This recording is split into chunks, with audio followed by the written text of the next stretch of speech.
ओम पितृ देवताय नमः। माघ अमावस्या के दिन मौनी अमावस्या होती है और इस दिन गंगा जी, शिप्रा और गोदावरी नदी में स्नान करने से आप पुण्य की प्राप्ति होती है।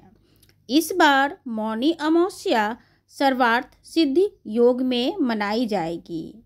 इस दिन आप कुछ आसान से उपायों को करके धनवान भी बन सकते हैं। माँ लक्ष्मी जी की और भगवान विष्णु की आशीर्वाद से आपका घर धन दौलत और सुख समृद्धि से भर सकता है। आपको इस वीडियो में बताए गए मौनी अमावस्या के दिन ऐसे कौन से उपाय हैं जिसे करने से माँ लक्ष्मी शीघ्र प्रसन्न हो जाए और आपके घर में धन सुख समृद्धि में वृद्धि हो। इस मौनी अमावस्या को शुक्रवार के दिन पड़ रही है।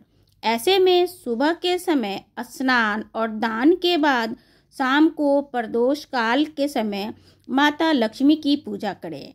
प्रदोष काल यानी सूर्यास्त के बाद यानी शाम सूर्यास्त के बाद 6:06 के बाद आप माँ लक्ष्मी की पूजा कर सकते हैं। माता लक्ष्मी को खीर का भोग लगाएं।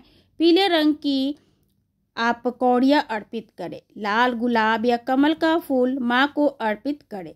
कनक धारा स्रोत का पाठ करें। श्री लक्ष्मी चालीसा भी पढ़ सकते हैं। साथ में कनक धारा स्रोत के साथ श्री सूक्तम का भी पाठ कर सकते हैं। लक्ष्मी की कृपा से आपके घर में धन संपत्ति की कभी कमी नहीं होगी। आर्थिक समस्याओं से भी दूर हो जाएंगे। मौनी अमावस्या के दिन सर्वार्थ सिद्धि योग में सूर्यास्त के बाद घर के उत्तर पूर्वी यानी ईशान कोण में आप गाय के घी का एक दीपक जलाएं। दीपक में कलावे की बाती का प्रयोग आप कर सकते हैं। यह दीप आपको माता लक्ष्मी का ध्यान कर जलाना चाहिए। इसके बाद आप श्री लक्ष्मी चालीसा का और कनक धारा स्रोत का पाठ कर सकते हैं। ऐसा करने से आपके घर में धन सुख समृद्धि में भी वृद्धि होगी। मौनी अमावस्या के दिन शुभ अवसर पर आप सुबह के समय स्नान अवश्य करें। यदि संभव हो तो पवित्र नदी के जल में स्नान करें, नहीं तो घर पर ही नहाने के पानी में आप गंगा जल मिलाकर स्नान करें। इसके बाद आप पितरों को जल दें, तर्पण दें। पितरों के लिए भोजन वस्त्र कंबल फल अन्न आदि का भी आप दान करें तथा शाम के समय पितरों के निमित्त आप पीपल के पेड़ के नीचे सरसों के तेल का दीप भी जलाएं।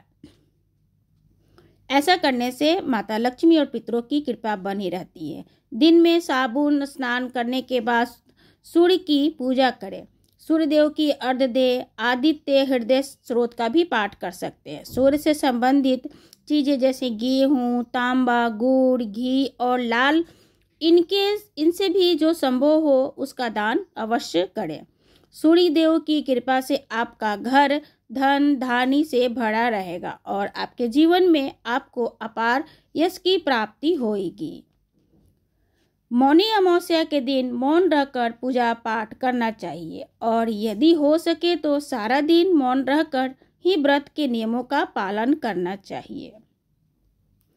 अगर सारा दिन मौन रहना संभव न हो तो सुबह को जब उठे तब आप पूजा पाठ करके आप गरीब जरूरतमंद लोगों को दान देने तक आप मौन रहें तथा ऐसा संकल्प ले सकते हैं। अब जानते हैं 2024 में पड़ने वाली अमावस्या के बारे में। तो इस बार 9 फरवरी शुक्रवार के दिन मौनी अमावस्या है। इस दिन दोपहर के समय पितरों के निमित्त दान तर्पण आदि कार्य किए जाते हैं। तो दोपहर के समय आप अपने पितरों की शांति के लिए पितृदोष निवारण के लिए आप उपाय भी कर सकते हैं। अमावस्या तिथि की आरंभ होगी 9 फरवरी शुक्रवार की सुबह 8:03 से 3 बजे तक और समाप्त होगी 10 फरवरी शनिवार को सुबह 4:29 पर तथा उदय तिथि के अनुसार आप 9 फरवरी को ही अमावस्या का स्नान दान दिया जाएगा। अब जानिए कि इसे आने वाले शुभ मुहूर्तों के बारे में। सूर्योदय होगा आपको सुबह में 7:07 पर और सूर्यास्त होगा शाम के 6:18 पर। ब्रह्म मुहूर्त है सुबह 5:30 से 6:18 तक। इस तरीके से अभिजीत मुहूर्त हो जाएंगे दोपहर के 12:18 से लेकर 1:03 तक। वहीं राहु काल समय आपको 10:30 बजे से लेकर 12 बजे तक रहेंगे। राहु काल के समय कोई भी नया कार्य नहीं करना चाहिए। इस दिन सर्वार्थ सिद्धि योग भी बना हुआ है, तो इस दिन सर्वार्थ सिद्धि योग सुबह 7:07 से आरंभ होगा, जो कि रात्रि 8:09 पर समाप्त होगा। आज के दिन आप गाय को, कुत्ते को, कौवे के लिए भोजन का एक हिस्सा जरूर निकाल कर रखें। इसके बारे में आप आगे आने वाली वीडियो में भी देखेंगे। अगर जानकारी पसंद आई हो तो वीडियो को लाइक करें। साथ ही आप हमारे चैनल पर अमावस्या तिथि के दिन अमावस्या के पितृ कथा भी अवश्य सुनिएगा। जो भी व्रत करते हैं उनकी कथा सुनते हैं तो कथा सुनने से उस व्रत की पूर्णाहुति प्राप्त होती है। अगर वीडियो अच्छी लगी हो तो चैनल को सब्सक्राइब कीजिएगा और औरों तक शेयर कीजिएगा। फिर मिलते हैं एक नए विषय के साथ, तब तक दे विदा मुझे, मैं शिप्रा। जय श्री कृष्ण, राधे राधे।